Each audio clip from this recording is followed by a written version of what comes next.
Hey, Boy Manning here, Noah Dalzell alongside Celtics. Lose badly coming back off the road trip. Their home record, which already worse than last year, coming into this one worsens.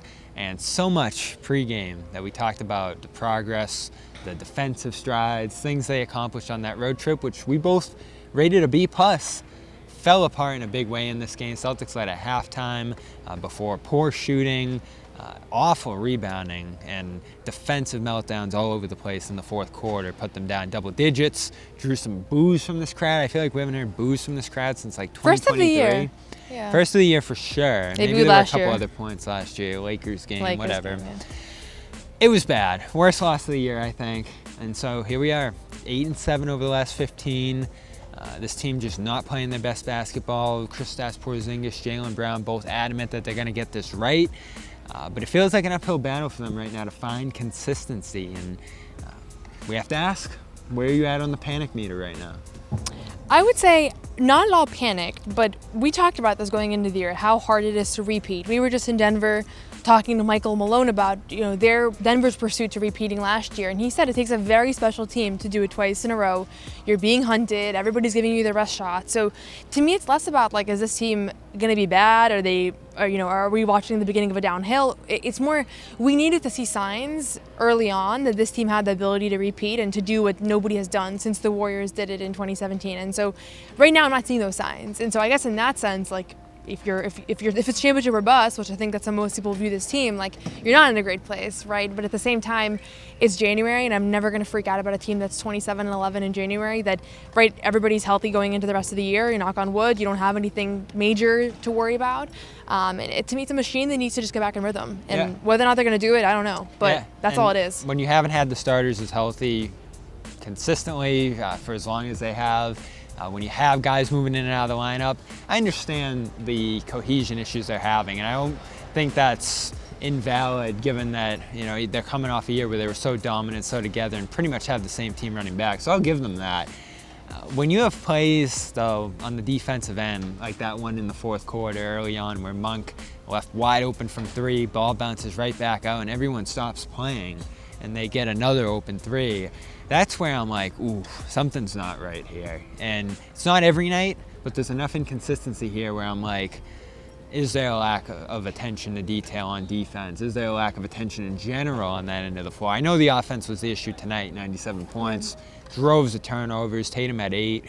So I get the attention going there after a game like this, but there were so many breakdowns on the boards, at the basket. It looked like one of those games earlier in the year where we're like, what's going on with this rim protection? Now more often, it's they're giving up more threes to their opponents. So I think, to go back to what we talked about on the show, it's easy to say lack of effort. We've had that conversation already. The scarier thing would be, are they worse than they were a year ago? Or has the competition passed them by, which we've seen in different spots with Cleveland and Oklahoma City and all that. So those three things are going on at the same time right now. And even though it's still relatively early, it's going to be hard for them to pull off this repeat. We knew it was going to happen, but I didn't think it was going to look like this.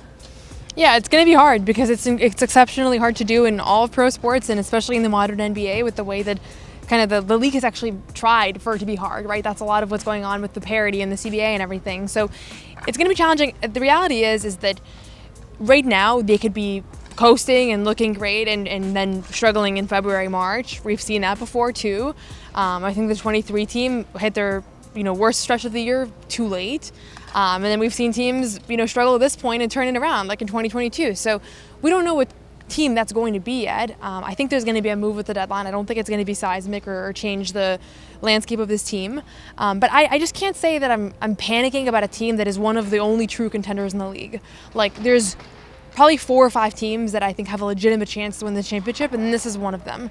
And that's kind of all you can ask for if you're following this team is being in that mix. Because any other team that I look at, I also have concerns about their ability to win this year.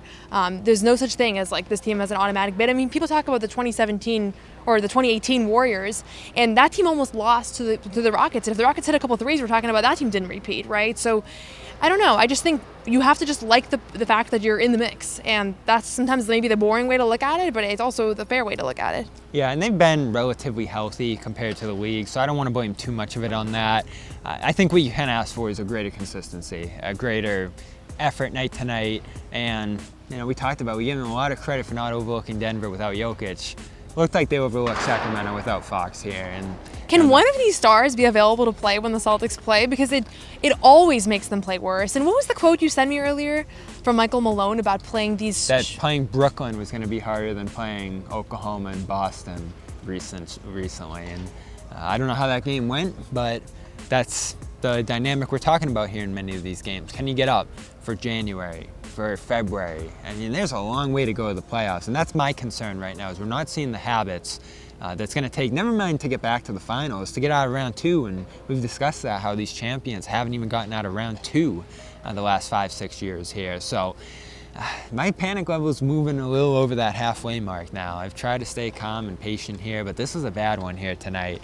Last system, how can you improve it? How would you improve it if you were in that room right now? What would you be looking at right now? I mean, I definitely think there's an individual level of responsibility on the defensive end that people pretty much if you go down the list, everybody has a place that they can improve in. But really offensively, they got to go back and think about what makes them special. And we see it in spurts. We don't see it consistently the way that we did last year and the way that honestly Cleveland looks right now. And it's just trusting what works for you and not forcing things. I mean, so many times in this game, you saw one guy basically say, I'm just going to try to fix this myself. And I don't think it's selfish as a personality trait, but it's a selfish decision in that moment, or at least it's not the smart decision. And so this was not a team, this was not a Kings defense that locked them down. I know everybody freaked out about Oklahoma City, this is the greatest defense in history. The Celtics didn't know what to do. This was not that. This was a regular, fine defensive effort. And the Celtics honestly bailing them out a lot of times with poor decision making. And so how do you fix it? I don't know. I would be curious what the conversations are happening in the locker room and with the coaching staff, but I think you got to go back and think about, having a level of trust for one another that a month ago, this is what I remember JB Bickerstaff, the Pistons coach came in here and said this is the most unselfish team because they always make the right pass. They always trust one another. And I think when you start to miss shots, it starts to challenge that. Are you still going to make the pass when you see this guy's been shooting 25% from his last 10 games? Things like that. I'd shake it up a little bit. I think Cada, no-brainer. A lot of these matchups where they're getting physically dominated, athletically dominated, or the speed is beating them. I think he can be a game changer out there, and they have to start committing to him night to night. I think we're getting to that point where they need what he brings to the table, even if there's deficiencies. I like that they went that way with Walsh.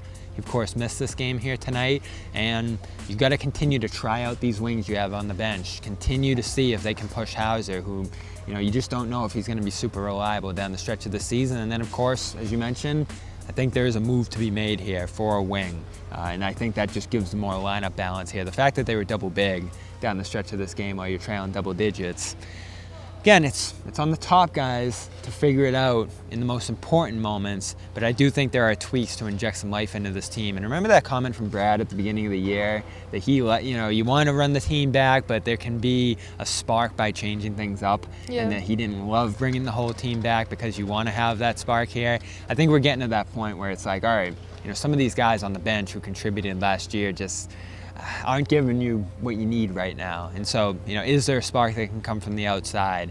Could an old friend come back? I'm not opposed to that either here. And maybe who's the old friend? There's two, right? O'Shea I have no idea. And Lonnie. Okay. I didn't know if Lonnie was considered a friend. He was here for several weeks and made an impression, and I wasn't the biggest fan at the time. But maybe that was a mistake, not having a different dynamic there with a guy like that. And of course, that spot's just sitting empty right now for money reasons. So John Valid to blame ownership in that sense in an important year. And again, that's why it's so important that they get this done this year. The money problems are coming. The new, emerging power teams are coming. There's a lot at stake this year for this team. And, that's why it's frustrating. That's why the boos rained down tonight, because these aren't the habits that are going to get them back to the finals, to the championship here, certainly. So we'll see if they can turn it around. They've been quick to respond to some of their struggles, some of their losses here in New Orleans. Good opportunity to do that on Sunday here, 6 o'clock at TD Garden. We'll have coverage for Noah Dalzell. I'm Bobby Manning. Celtics lose pretty emphatically here to the Kings on Friday night at TD Garden.